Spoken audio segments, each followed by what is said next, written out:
अलौकिक प्रेम श्री राधे कृष्ण और गोपियों की। श्री कृष्ण भगवान अब राजा बन गए थे। स्वाभाविक है कि राजकाज के लिए समय देना ही पड़ता है।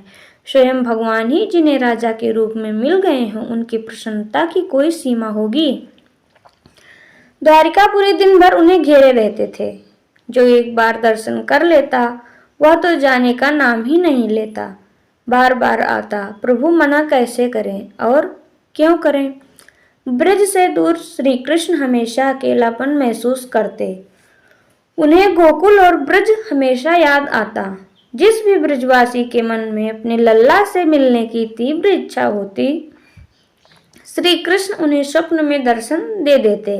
स्वप्न में आते तो उलाहना मिलती, इतने दिनों से क्यों नहीं आए। यही सिलसिला था। भक्त और भगवान वैसे तो दूर दूर थे, फिर भी स्वप्न में ही दर्शन हो जाए तो ऐसे भाग्य को कोई कैसे न सराहे।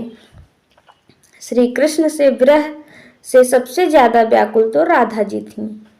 राधा और कृष्ण मिलकर राधे कृष्ण होते हैं, पर दोनों भौतिक रूप से दूर थे। एक दिन की बात है, राधा जी सखियों संग कहीं बैठी थीं। अचानक एक सखी की नजर राधा जी के पैर पर चली गई। पैर में एक घाव से खून बह रहा था। राधा जी ने गोपियों को बहलाने का प्रयास तो किया, पर सफल नहीं रही। किसी ने भी उनकी इस बात का विश्वास नहीं किया। प्रश्नों से भाग रही थी, अब पलटकर फिर से प्रश्न शुरू हो गए। सखियों ने पूछा, यदि यह घाव कान्हा के पैर के नाखून से हुआ तो अब तक सूखा क्यों नहीं। कान्हा को गए तो कई बरस हो गए हैं, इतने में तो कोई भी घाव सूख जाए।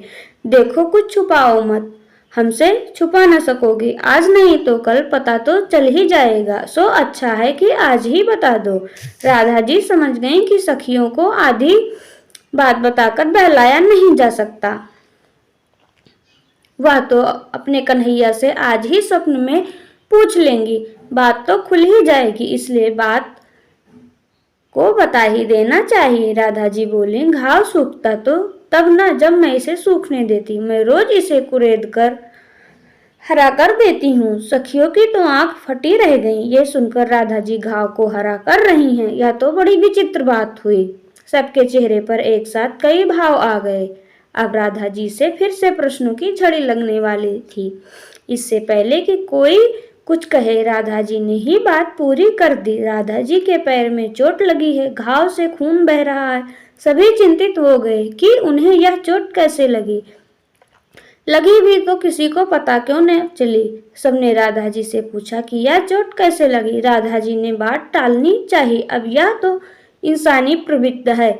आप जिस बात को टालना चाहेंगे लोग उसे उतना ही पूछेंगे। राधा जी ने कहा, एक पुराना घाव है, वैसे कोई खास बात नहीं है, चिंता न करो, सूख जाएगा। सखी ने पलटकर पूछ लिया, पुराना कैसे मानूं, इससे तो खून बह रहा है। यदि पुराना है तो अब तक सूखा क्यों नहीं। यह घाव कैसे लगा, कब लगा, क्या उपचार कर रही हो, जख्म नहीं भर रहा, कहीं कोई दूसरा रोग ना हो जाए। एक के बाद एक राधा जी से सखियों ने प्रश्नों की झड़ी लगा दी। उन्हें क्या पता था, जिस राधा जी की कृपा से सबके घाव भरते हैं, उन्हें भयंकर रोग भला क्या होगा। राधा जी समझ गए कि अगर उत्तर नहीं दिया तो यह प्रश्न प्रतिदिन होगा, इसलिए कुछ ना कुछ कह के पीछा छुड़ा लिया जाए, उसी में भला है। राधा जी बोली, एक दिन मैंने खेल खेल में कन्हैया की बांसुरी छीन ली। वह अपनी बांसुरी लेने मेरे पीछे दौड़े। बांसुरी की छीना झपटी में अचानक उनके पैर का नाखून मेरे पांव में लग गया। यह घाव उसी चोट से बना है। राधा जी थोड़े दुखी स्वर में बोली, कान्हा रोज सपने में आकर इस घाव का उपचार कर देते हैं। घाव के उपचार के लिए ही सही कन्हैया मेरे सपने में आते तो हैं। अगर यह सूख गया तो क्या पता वह सपने में भी आना छोड़ दें। प्रभु द्वारिका में बैठे सब सुन रहे थे। उनकी आंखों में आंसू भर आए।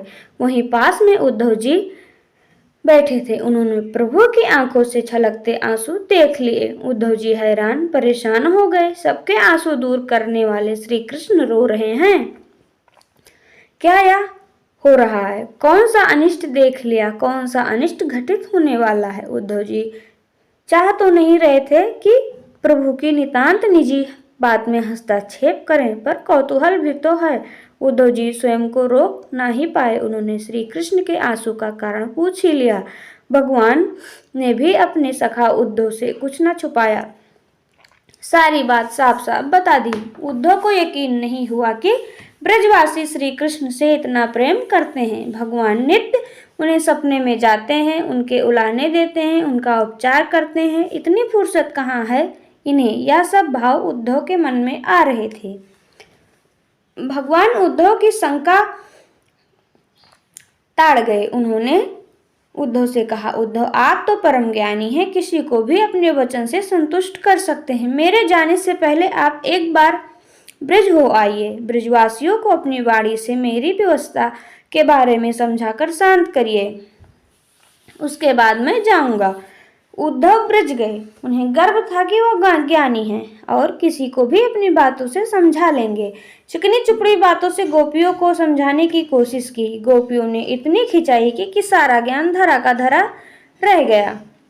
गोपियों के मन भगवान के प्रति प्रेम देखकर वह स्तब्ध रह गए। द्वारिका में श्री कृष्ण के आंसू देखकर जो शंका थी, उसके लिए बड़े लज्जित हुए।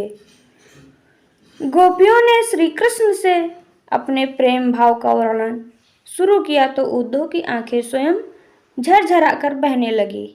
वह भाव विभोर हो गए। राधा और कृष्ण के बीच अलौकिक प्रेम को उद्धव ने तभी समझा। जय श्री राधे कृष्ण। राधे राधे गोपाल। आपको हमारी ये वीडियो पसंद आई हो तो कृपया हमारे चैनल को लाइक, शेयर, सब्सक्राइब जरूर करें और जय श्री कृष्ण।